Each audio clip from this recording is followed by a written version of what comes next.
Bonjour, aujourd'hui je vous retrouve pour la vidéo sur mes 2 mois post-opératoires pour vous raconter un petit peu comment j'ai vécu ce deuxième mois, surtout qu'il y a eu la reprise du travail qui change un petit peu considérablement les choses et puis il y a eu aussi donc la perte de poids qui a continué aussi. Donc c'est pour vous raconter un petit peu tout ça. Donc comment s'est passé la reprise du travail? Honnêtement très bien, je me sentais pas spécifiquement fatiguée. Disons que la dernière semaine, juste avant de retourner au travail, je me sentais un petit peu plus fatiguée, mais rien d'extraordinaire. Donc je me suis dit, bon, allez hop, on retourne au travail. Et le médecin m'avait dit, voilà, si vous vous sentez pas spécifiquement fatiguée, vous pouvez y aller. C'est chose faite. C'est chose faite. Donc je suis retournée travailler.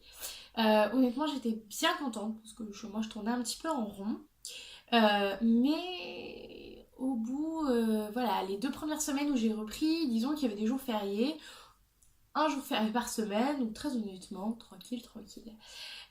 Ça a été un petit peu plus dur la 3e et 4e semaine, très honnêtement, extrêmement dur, très difficile, beaucoup de fatigue. Euh, C'était pas un peu de fatigue comme j'avais pu connaître avant. C'est de la fatigue que je n'arrive pas à récupérer. Pourtant, Dieu sait que je dors. J'essaye au moins de dormir voilà, 8 à 9 heures toutes les nuits, sachant qu'avant ça me suffisait parfaitement. Que quand je dormais comme ça, c'était juste parfait. Parfait. Aujourd'hui, ce n'est absolument pas parfait. De toute façon, je pourrais dormir 12 heures que je ne serais pas moins fatiguée. Donc, à un moment donné, on s'y fait. Cette fatigue, je sais à quoi elle est due. Donc, j'ai revu ma chirurgienne pour mes 6 mois post-opératoires. Donc, je l'ai revue. Voilà. Donc, il n'y avait rien de particulier. Je vomissais pas au repas. Ça m'était juste arrivé à cause de l'eau parce que j'avais bu trop vite. Donc clairement, c'était pas grave.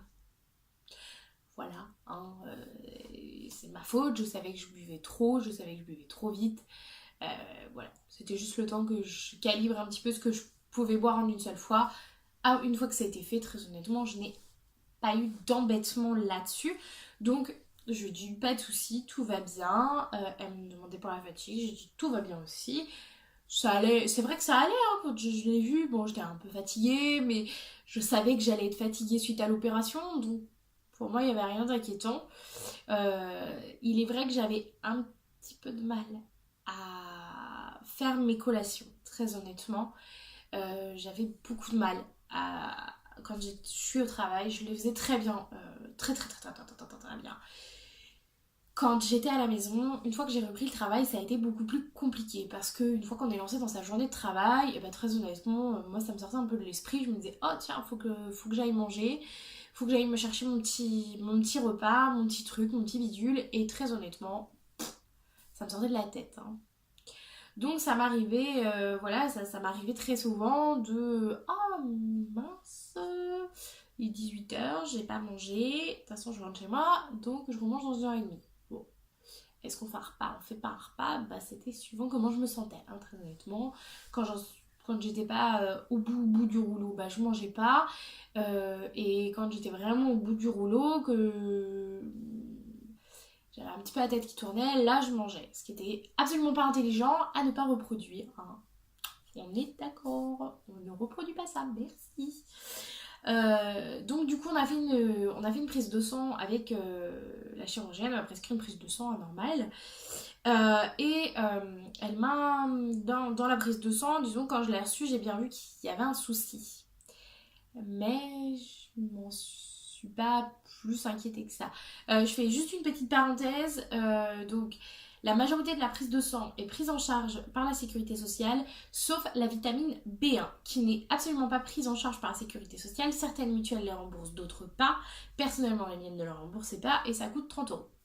Voilà. Ça a été un petit peu ma surprise quand j'ai été au laboratoire. Ah, mais c'est pas remboursé, madame. Ah, bon. Écoutez, on va payer. Qu'est-ce que vous voulez que je vous dise? Donc voilà, comme ça pour ceux qui veulent savoir. Mais c'est important de la vérifier, donc je l'ai faite, hein. Euh, Parenthèse fermée.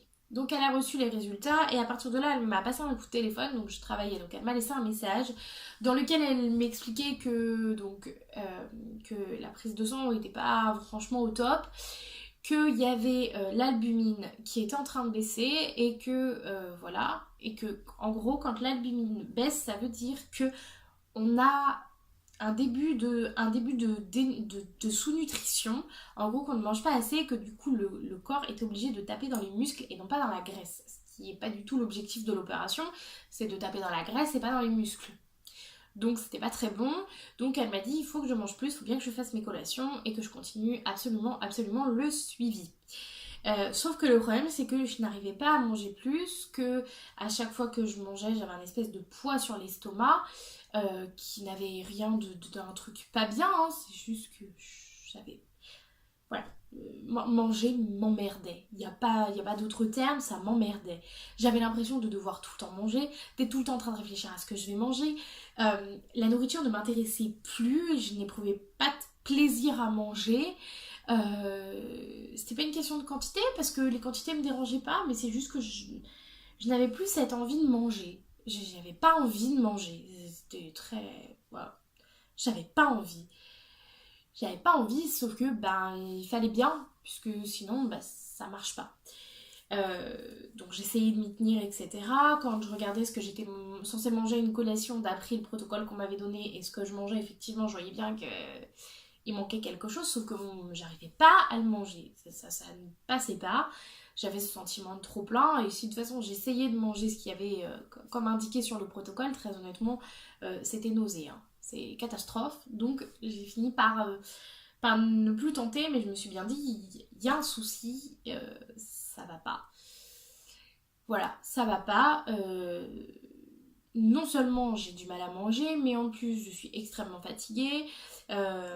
Pour moi, si vous voulez, ne serait-ce que me lever et faire un quart d'heure de ménage, c'est comme si j'avais fait une journée entière. Hein. Donc comprenez que le travail, c'était un peu compliqué.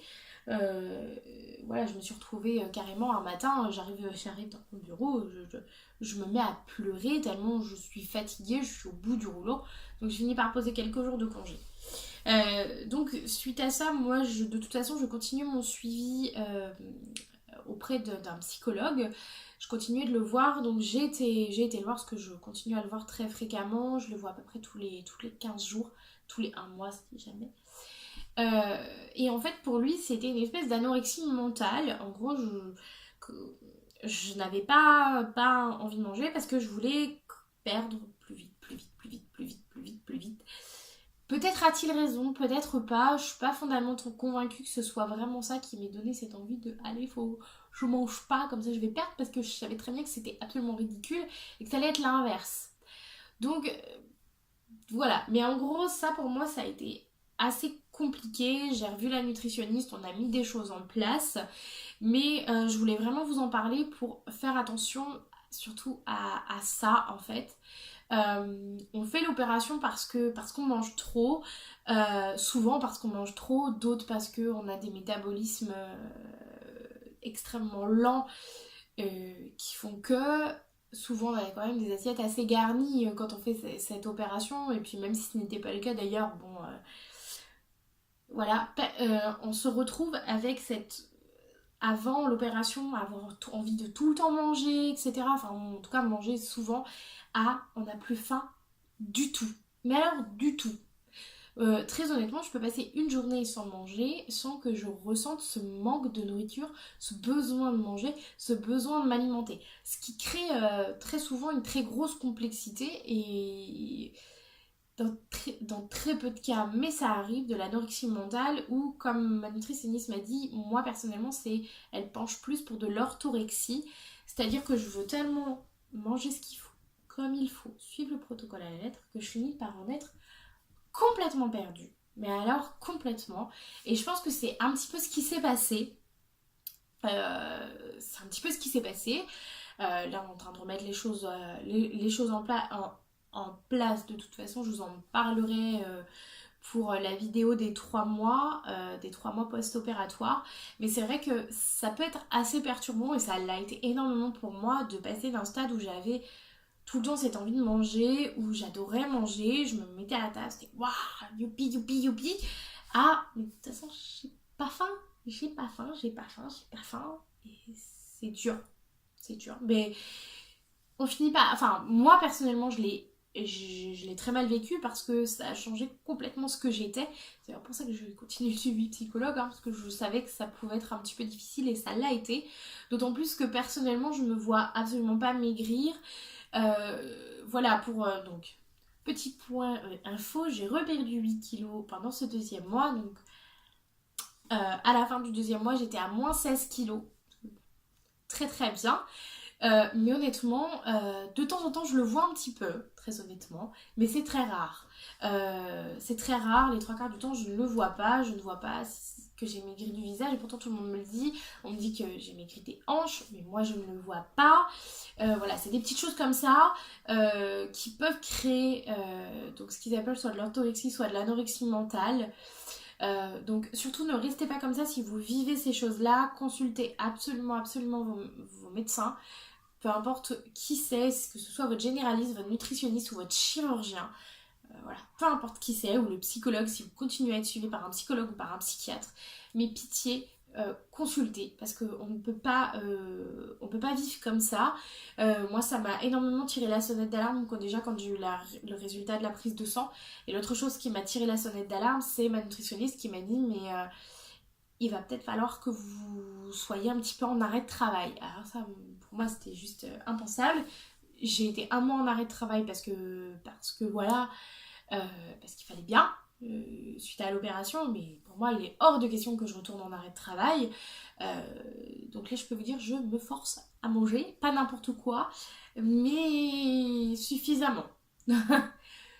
Suffisamment. Euh, un petit point que je n'ai pas abordé dans le premier mois, j'aurais peut-être dû, mais que je vais aborder maintenant avec vous et vous dire pourquoi je n'en parle pas plus que ça, c'est le point vitamines, etc.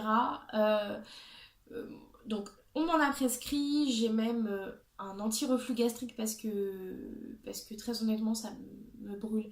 Quand je n'en ai pas, j'ai des remontées acides très très douloureuses qui me durent toute la journée, enfin c'est assez affreux. Donc j'en ai encore. Je ne vous parlerai ni marque de médicaments, ni ce que je prends, ni enfin à ce niveau-là en tout cas, euh, parce que je pense que chacun a des besoins différents. Voilà, moi, on m'a prescrit aussi de la vitamine B12 par intramusculaire, pour info. Donc, il faut vraiment suivre ce qu'on vous dit. De toute façon, niveau vitamines, il n'y a rien de sorcier. Je pense que la majorité des chirurgiens prescrivent c'est de la zinc. Voilà, c'est à zinc. Il y a toutes les vitamines dedans, etc. Deux gélules. Après, je veux pas plus rentrer dedans parce que je n'ai pas de connaissances particulières en vitamines et que je ne peux ni vous conseiller ni l'un ni l'autre ni etc. En plus, très honnêtement, je les prends parce qu'on me les a prescrits mais je ne ressens pas spécialement de bienfait. Donc, en parler plus que ça me gênerait un petit peu dans le sens où je suis pas plus convaincue que ça par les vitamines. Vous voyez. Donc voilà. Donc c'est pour ça que je vais pas vous en parler plus que ça. Perte de cheveux, toujours pas. Une casse des ongles, toujours pas. À ce niveau-là, tout va toujours très bien. J'ai de la chance. Il reste accroché sur la tête. Mais en tout cas, voilà. Donc voilà. Il va falloir que je coupe à cet endroit-là. Oui. Donc écoutez, je vous ai fait un peu un bilan. Je pense que voilà, là la vidéo a duré un petit temps, hein. On est quand même à 14 minutes de vidéo. Je vais pas vous embêter plus longtemps. De toute façon, si vous avez des questions, vous n'hésitez surtout pas à les poser dans les commentaires. J'y répondrai bien évidemment. Et puis voilà, au pire des cas, si je vois qu'il y a vraiment plusieurs fois la même question, etc., j'y répondrai en vidéo. Toujours est-il que voilà ce qui s'est passé pour moi, ce deuxième mois qui a été ma foi un petit peu plus compliqué que d'habitude. Mais bon, on finit par s'en sortir. Voilà, on finit par s'en sortir. je suis sur la bonne voie, je vous expliquerai ça dans la prochaine vidéo, mais ça commence un petit tranquillement mais sûrement à aller mieux. Donc je vous souhaite une bonne journée ou une bonne soirée suivant quand vous regardez la vidéo et je vous dis à bientôt. Salut!